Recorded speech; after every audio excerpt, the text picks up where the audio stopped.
വിഷയത്തിൻ്റെ പേര് പറഞ്ഞതുപോലെ റീകോണ്ടൂറിങ് ആൻഡ് റീകൺസ്ട്രക്റ്റീവ് സർജറി, പേര് കേൾക്കുമ്പോഴേ നമുക്ക് എന്താണ് ഈ സർജറി എന്നുള്ള ഒരു സംശയം വരും. എന്താണ് റീകോണ്ടൂറിങ് സർജറി എന്ന് പറയുമ്പോൾ, കോണ്ടൂർ എന്ന് പറയുന്നത് നമ്മുടെ ബോഡിയുടെ ഷേപ്പ് അല്ലെങ്കിൽ ബോഡി ഇമേജ്, ആ കോണ്ടൂർ നഷ്ടപ്പെടുക അല്ലെങ്കിൽ ഇല്ലാതാവുക എന്നുള്ളൊരവസ്ഥയിൽ നിന്നും തിരിച്ച് പൂർവാവസ്ഥയിലേക്ക്, അതായത് കോണ്ടൂർ റീഗെയിൻ ചെയ്യുന്ന ഒരു സ്ഥിതിയിലേക്ക് വരുന്നതാണ് റീകോണ്ടൂറിങ് സർജറി. അതിനെ റീകോണ്ടൂറിങ് സർജറിക്ക് പലവിധ പലവിധ നീഡ്സ് ഉണ്ട്. അത് ഒന്ന് കൺജനിറ്റലായിട്ട്, അതായത് ജന്മനാ തന്നെ ശരീരത്തിൻ്റെ അവയവങ്ങൾ വലിപ്പം കുറഞ്ഞിരിക്കുക, അല്ലെങ്കിൽ വേണ്ട രീതിയിലില്ലാതെ അസിമെട്രിക്കായിട്ട് വളരുക, അങ്ങനെയുള്ള കാര്യങ്ങൾ. അതല്ലാതെ പ്രായത്തിനനുസരിച്ച്, പ്രായാധിക്യം കൊണ്ട് ഡീജനറേറ്റീവ് ആയിട്ടുള്ള മാറ്റങ്ങൾ കൊണ്ട് ശരീരത്തിൻ്റെ ഷേപ്പിലോ അല്ലെങ്കിൽ ഒരു പ്രത്യേക അവയവത്തിനോ ഉണ്ടാകുന്ന മാറ്റങ്ങൾ. അതുപോലെ തന്നെ നമ്മുടെ ചികിത്സയുടെ ഭാഗമായിട്ട് ചിലപ്പോൾ ഒരു ശസ്ത്രക്രിയ കഴിഞ്ഞിട്ടോ അല്ലെങ്കിൽ ഒരു ട്രീറ്റ്മെൻറ്റ് കഴിഞ്ഞിട്ടോ ശരീരത്തിൻ്റെ ഷേപ്പിലുള്ള ഒരു വ്യത്യാസം ഉണ്ടാകും. അത് ഈ 3 ഭാഗങ്ങളെയും അഡ്രസ്സ് ചെയ്യുന്നുണ്ട് ഈ റീകോണ്ടൂറിങ് സർജറി. റീകോണ്ടൂറിങ് സർജറിക്ക് ഉള്ള ടൂൾസ്, അതായത് ഉപയോഗിക്കുന്ന കാര്യങ്ങൾ പലപ്പോഴും റീകൺസ്ട്രക്റ്റീവ് മെത്തേഡ്സും മറ്റു പല ഇംപ്ലാന്റ്സ് പോലുള്ള മെത്തേഡ്സും ഒക്കെ ഉപയോഗിക്കേണ്ടി വരാറുണ്ട്. അതായത് ഒരു അസുഖം വന്ന് ചികിത്സ തേടിയതിന് ശേഷം അതിലാണ് നമ്മൾ വീണ്ടും ഈ സർജറി ചെയ്യുന്നത്. അസുഖം വന്ന് ചികിത്സ തേടി അല്ലെങ്കിൽ ചികിത്സയുടെ ഭാഗമായി ബോഡി ഷേപ്പിനുണ്ടായിരുന്ന ഒരു ഭംഗം കറക്റ്റ് ചെയ്യാനുള്ളതും റീകോണ്ടൂറിങ് സർജറിയുടെ ഭാഗമാണ്. അതുപോലെ തന്നെ ജന്മന അല്ലെങ്കിൽ നമ്മുടെ അസുഖം കൊണ്ടല്ലാതെ തന്നെ ശരീരത്തിനുണ്ടാകുന്ന അസിമെട്രിക് ചേഞ്ചസും മാറ്റാൻ വേണ്ടി റീകോണ്ടൂറിങ് സർജറി ഉപയോഗിക്കാം. ഏതൊക്കെ അസുഖങ്ങൾ ചികിത്സയിലാണ് ഈ റീകോണ്ടൂറിങ് സർജറി പ്രാധാന്യമുള്ളത്? ഞാൻ പേരിൽ പറഞ്ഞതുപോലെ തന്നെ ബോഡിയുടെ ഷേപ്പ് ആണ് ഇതിൽ നമ്മൾ റീഗെയിൻ ചെയ്യുന്നത്. ബോഡിയുടെ ഫങ്ഷൻ അല്ല, മെയിൻലി ബോഡി ഷേപ്പ് റീഗെയിൻ ചെയ്യാനുള്ള സർജറിയാണ്. അതുകൊണ്ട് തന്നെ സ്ത്രീകളുടെ കാര്യം എടുക്കുകയാണെങ്കിൽ മിക്കവാറും ബ്രസ്റ്റ് സ്ഥാനത്തിലുള്ള സർജറികളോ അല്ലെങ്കിൽ ഷേപ്പിലുള്ള വ്യത്യാസങ്ങളോ കൊണ്ട് അത് തിരിച്ചെടുക്കാൻ വേണ്ടിയിട്ടാണ് പലപ്പോഴും റീകോണ്ടൂറിങ് സർജറി ഒന്നാമതായി ഉപയോഗിക്കുന്നത്. അതുപോലെ തന്നെ നമ്മുടെ കേരളത്തിലുള്ള സ്ത്രീകളുടെ ശരീരപ്രകൃതി നോക്കിയാൽ അറിയാം, ഒരു മധ്യവയസ്സോടുകൂടി മിക്കവാറും അവരുടെ ശരീരത്തിൻ്റെ ഷേപ്പ് നഷ്ടപ്പെട്ട് ബോഡിയിൽ ഫാറ്റ് അടിഞ്ഞു കൂടുന്നതായിട്ടും കൊഴുപ്പ് കൂടി വരുന്നതായിട്ടും വയറ് ചാടുന്നതായിട്ടൊക്കെ കാണും. ഇത്തരം അവസ്ഥകളിലും നമുക്ക് പലപ്പോഴും റീകോണ്ടൂറിങ് സർജറി ഉപയോഗിക്കാവുന്നതാണ്. അതുപോലെ തന്നെ ഹിപ്പ് ഷേപ്പ് ചെയ്യാനും അല്ലെങ്കിൽ പുറകുവശത്തുള്ള ഫാറ്റ് മാറ്റുവാനും അങ്ങനെയുള്ള ഒരു ഒട്ടനവധി സാധ്യതകൾ ഈ റീകോണ്ടൂറിങ് സർജറിക്കുണ്ട്. എങ്ങനെയാണ് ഈ റീകോണ്ടൂറിങ് സർജറി കോസ്മെറ്റിക് സർജറിയിൽ നിന്നും വ്യത്യാസം ആയിട്ടുള്ളത്? കോസ്മെറ്റിക് സർജറി എന്ന് പറയുന്നത് വളരെ വ്യത്യസ്തമായ ഒരു മേഖല തന്നെയാണ്.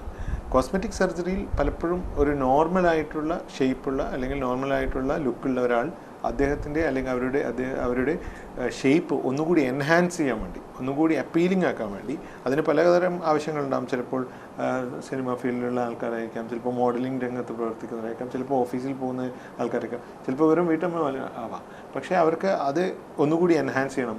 ഉദാഹരണമായിട്ട് മൂക്കിൻ്റെ ഒരു ഷേപ്പ് പോലെ എന്ത് തോന്നുന്നു അത് ഒന്ന് എൻഹാൻസ് ചെയ്യാൻ വേണ്ടി റൈനോപ്ലാസ്റ്റി പോലുള്ള ഓപ്പറേഷൻ എടുക്കുക, കണ്ണിൻ്റെ നിറം, ലെൻസിൻ്റെ നിറം മാറ്റുക, അങ്ങനെയുള്ളതാണ് കോസ്മെറ്റിക് സർജറി എന്ന് മെയിനായിട്ട് നമ്മൾ ഉദ്ദേശിക്കുന്നത്. പക്ഷേ ഇവിടെ റീകോണ്ടൂറിങ് സർജറി എന്ന് പറയുമ്പോൾ പലപ്പോഴും അതിൽ പരം അവിടെ ഒരു ഡിഫക്റ്റ്, ബോഡി ഡിഫക്റ്റ് ഉണ്ട്, ഒരു പ്രോബ്ലം ഉണ്ട്. ആ പ്രോബ്ലം കറക്റ്റ് ചെയ്യാൻ വേണ്ടിയിട്ടാണ് നമ്മൾ റീകോണ്ടൂറിങ് സർജറി ഉപയോഗിക്കുന്നത്. ബ്രസ്റ്റിൽ ഉപയോഗിക്കുന്ന സർജറീസിനെയാണോ പൊതുവെ റീകൺസ്ട്രക്റ്റീവ് സർജറീസ്? റീകൺസ്ട്രക്റ്റീവ് സർജറി എന്ന് പറയുന്നത് റീകോണ്ടൂറിങ് സർജറിക്ക് ഉപയോഗിക്കുന്ന ഒരു ടെക്നിക്കാണ്. അതായത് ബോഡിയുടെ മറ്റ് ഭാഗങ്ങളിൽ നിന്ന് മസിൽസ് അല്ലെങ്കിൽ ഫാറ്റ് അല്ലെങ്കിൽ സ്കിൻ, കൊഴുപ്പോ എല്ലാം കട്ട് ചെയ്തെടുത്ത് നമ്മൾ എവിടെയാണോ ഡിഫക്റ്റ് ഉള്ളത്, എവിടെയാണോ കറക്റ്റ് ചെയ്യേണ്ടത് അവിടെ കൊണ്ടുപോയി നമ്മൾ പ്ലേസ് ചെയ്യുക അല്ലെങ്കിൽ അവിടെ കൊണ്ടുപോയി തുന്നിച്ചേർക്കുക. അതാണ് റീകൺസ്ട്രക്റ്റീവ് മെത്തേഡ്. അത് പലപ്പോഴും റീകോണ്ടൂറിങ് ഓപ്പറേഷനുകൾക്ക് വേണ്ടി ഉപയോഗിക്കുന്നുണ്ട്. ഉദാഹരണമായി ഒരു ജന്മന ബ്രസ്റ്റിൻ്റെ സൈസ് ഒരു വശത്ത് കുറഞ്ഞും ഒരു വശത്ത് കൂടിയിരിക്കുന്ന ഒരു കുട്ടി അല്ലെങ്കിൽ ഒരു സ്ത്രീ, അവർക്ക് ഒരുപാട് മാനസിക പിരിമുറുക്കും അല്ലെങ്കിൽ മാനസിക സമ്മർദ്ദം അതിനു വേണ്ടി അനുഭവിക്കുന്നുണ്ടാവും. അത് നമുക്കൊരു റീകൺസ്ട്രക്റ്റീവ് സർജറിയിലൂടെ തിരിച്ച് എത്തിക്കുന്ന സർജറിയെ നമുക്ക് റീകോണ്ടൂറിങ് സർജറി എന്ന് വിളിക്കാം. ഈ ഇംപ്ലാന്റ് സർജറി ഇതിൽ എങ്ങനെയാണ് നമുക്ക് ഉപയോഗിക്കാൻ പറ്റുക? ട്രഡീഷണലായി മുൻകാലങ്ങളിൽ നമ്മൾ റീകൺസ്ട്രക്ഷൻ റീകൺസ്ട്രക്ഷൻ സർജറി എന്ന് പറയുന്നത് തന്നെ പലപ്പോഴും നമ്മുടെ സ്വന്തം ശരീരത്തിൻ്റെ ഭാഗങ്ങൾ വെട്ടിയെടുത്ത് ഒട്ടിച്ചു വെക്കുക അല്ലെങ്കിൽ സർജറി ചെയ്ത് അവിടെ ഫിക്സ് ചെയ്യുക എന്നുള്ളതായിരുന്നു. പക്ഷേ പലപ്പോഴും നമ്മളുടെ കോസ്മെറ്റിക്കലി അല്ലെങ്കിൽ ആ റീഷേപ്പിങ്ങിൻ്റെ ഭാഗമായിട്ട് ഇതൊരു തടസ്സമായി നിൽക്കാറുണ്ട്. ഇപ്പോൾ ഉദാഹരണമായി വയറിൽ നിന്നും കൊഴുപ്പും മസിലും ഒക്കെ കട്ട് ചെയ്തെടുക്കുമ്പോൾ അവിടെ വീണ്ടും ഒരു ഡിഫക്റ്റ് ഉണ്ടായി മാറുന്നുണ്ട്. അപ്പോൾ അതൊരു ചാലഞ്ചാണ്, എപ്പോഴും ഒരു തടസ്സമാണ്.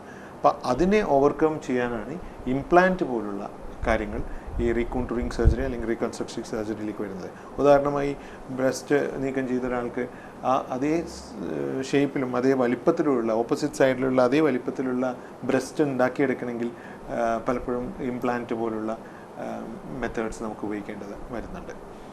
ഒരു വിധത്തിൽ പറഞ്ഞു കഴിഞ്ഞാൽ റീകോണ്ടൂറിങ് സർജറിക്ക് ഒരു സപ്പോർട്ടിംഗ് ആയിട്ടാണ് ഈ ഇംപ്ലാന്റ് സർജറീസ് നമ്മൾ ഉപയോഗിക്കുന്നത്. അതിൻ്റെ ഒരു ടൂളാണ് ഉപയോഗിക്കുന്നത്. ഇംപ്ലാന്റ് സർജറി ചെയ്യുന്നത് കൊണ്ട് എന്തെങ്കിലും സൈഡ് ഇഫക്ട്സോ ഉണ്ടാവാൻ സാധ്യതയുണ്ടോ? നമ്മുടെ ഈ ഇംപ്ലാന്റ് ചൂസ് ചെയ്യുമ്പോൾ വളരെ സെലക്റ്റീവായിട്ടാണ് ചൂസ് ചെയ്യുന്നത്. കാരണം ശരീരത്തിന് ഒരു ദോഷവും സംഭവിക്കാത്ത രീതിയിലുള്ള മെഡിക്കൽ ഗ്രേഡിലുള്ള മെറ്റീരിയൽസ് മാത്രം ഉപയോഗിച്ചാണ് ഇംപ്ലാന്റ് സർജറീസ് ചെയ്യുന്നത്.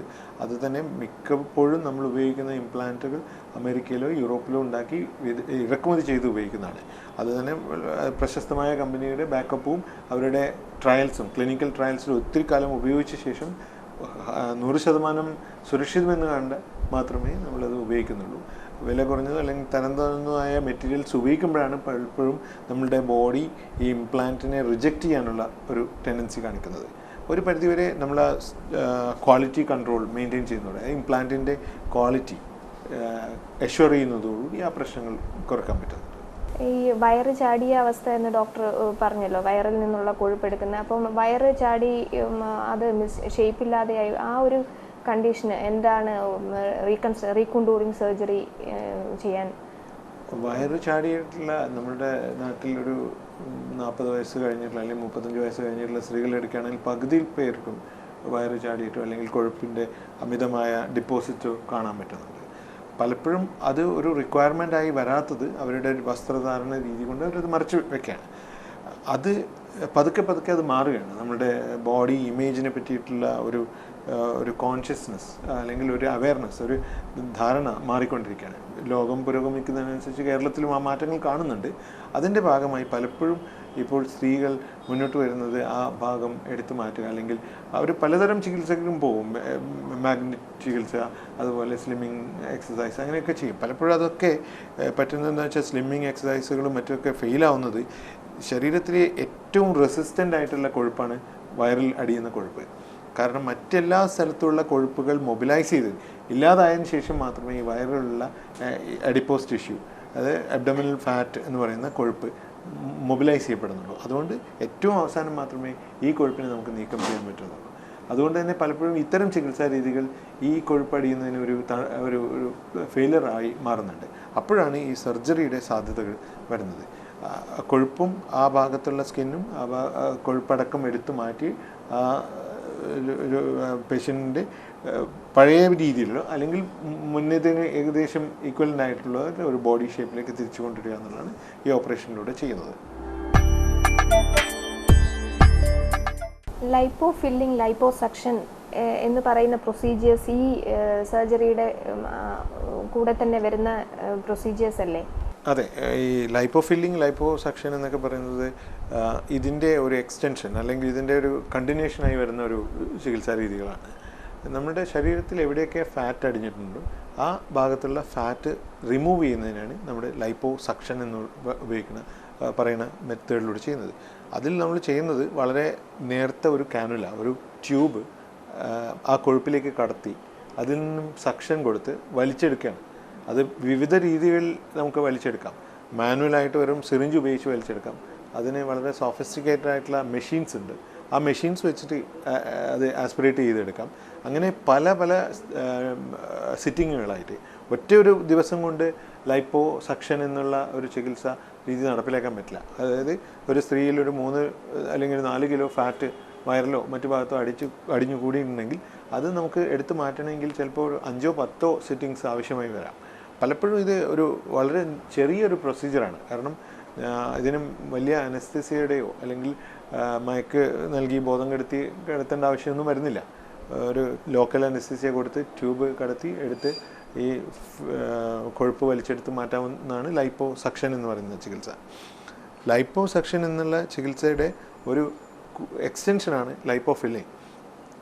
ഉദാഹരണമായി ഒരു സ്ത്രീക്ക് ബ്രസ്റ്റിൽ ഒരു ഡിഫക്റ്റ് ഉണ്ട്, ഒരു സർജറിയുടെ ഭാഗമായിക്കോട്ടെ, സർജറി കഴിഞ്ഞ് റേഡിയേഷൻ കഴിഞ്ഞു, ആ ഭാഗത്തൊരു ഡിഫക്റ്റ് ഉണ്ട്. അപ്പോൾ ആ ഡിഫക്റ്റ് എങ്ങനെയാണ് നികത്തുന്നത്? അപ്പം നമുക്ക് വിവിധ മാർഗ്ഗങ്ങളുണ്ട്. ഒന്നുകിൽ ഇംപ്ലാന്റ് വെച്ച് അത് നികത്താം, അല്ലെങ്കിൽ നമുക്ക് വേറെ ബോഡിയുടെ മറ്റ് ഭാഗങ്ങളിൽ നിന്നും മാംസം കട്ട് ചെയ്ത് എടുത്തു വയ്ക്കാം. പക്ഷേ അപ്പോഴൊക്കെ നമുക്ക് അതിന് ചില തടസ്സങ്ങളും അതിൻ്റെ ഒപ്പം തന്നെയുണ്ട്. ഇംപ്ലാന്റ് എന്ന് പറയുന്ന ഒരു പുതിയ ഒരു ഫോറിൻ മെറ്റീരിയലാണ്. മറ്റേ കട്ട് ചെയ്തെടുത്ത് വയ്ക്കുക എന്ന് പറയുമ്പോൾ അവിടെ വീണ്ടും ഒരു ഡിഫക്റ്റ് ഉണ്ടാവും. പക്ഷേ ഇങ്ങനെയുള്ളൊരു അവസ്ഥയിൽ നമുക്ക് വേണമെങ്കിൽ ഒരുപാട് ഫാറ്റ് ടമ്മിയിലുണ്ടെങ്കിൽ, അതായത് വയറിൽ ഒരുപാട് ഫാറ്റ് ഉണ്ടെങ്കിൽ ആ ഭാഗത്ത് ലൈപ്പോ സക്ഷൻ ചെയ്ത് ആ ഫാറ്റിനെ കുറക്കുകയും അതേ ഫാറ്റ് തന്നെ നമുക്ക് ഈ ഡിഫക്റ്റിലേക്ക് നിക്ഷേപിക്കുകയും ചെയ്യാൻ പറ്റും. ഇത് മൂലകോശങ്ങൾ എന്നുള്ള ഒരു പ്രിൻസിപ്പിളാണ് ഇതിൽ അപ്ലൈ ചെയ്യുന്നത്. ഈ ഫാറ്റിനകത്ത് അഡിപ്പോസ് ടിഷ്യൂയുടെ സ്റ്റെം സെൽസ് ഉണ്ട്. ആ സ്റ്റെം സെൽസാണ് നമ്മൾ ഈ ഡിഫക്റ്റിലേക്ക് ഡിപ്പോസിറ്റ് ചെയ്യുന്നത്. ആ സ്റ്റെം സെൽസ് അവിടെ കിടന്ന് വളരുകയും അത് നോർമലായിട്ട് ആ ഡിഫക്റ്റിനകത്ത് ഒരു ഫില്ല് ചെയ്ത് പഴയ ഷേപ്പിലേക്ക് കാലക്രമേണ വരികയും ചെയ്യുന്നു. ചിലപ്പോൾ 1-2 മാസങ്ങൾ എടുത്തേക്കാം, ചിലപ്പോൾ ഒന്നിലധികം തവണ ഇത് ചെയ്യേണ്ടി വന്നേക്കാം. പക്ഷേ താരതമ്യേന റിസ്ക് കുറഞ്ഞതും അല്ലെങ്കിൽ അനസ്തേഷ്യ അങ്ങനെയുള്ള മറ്റു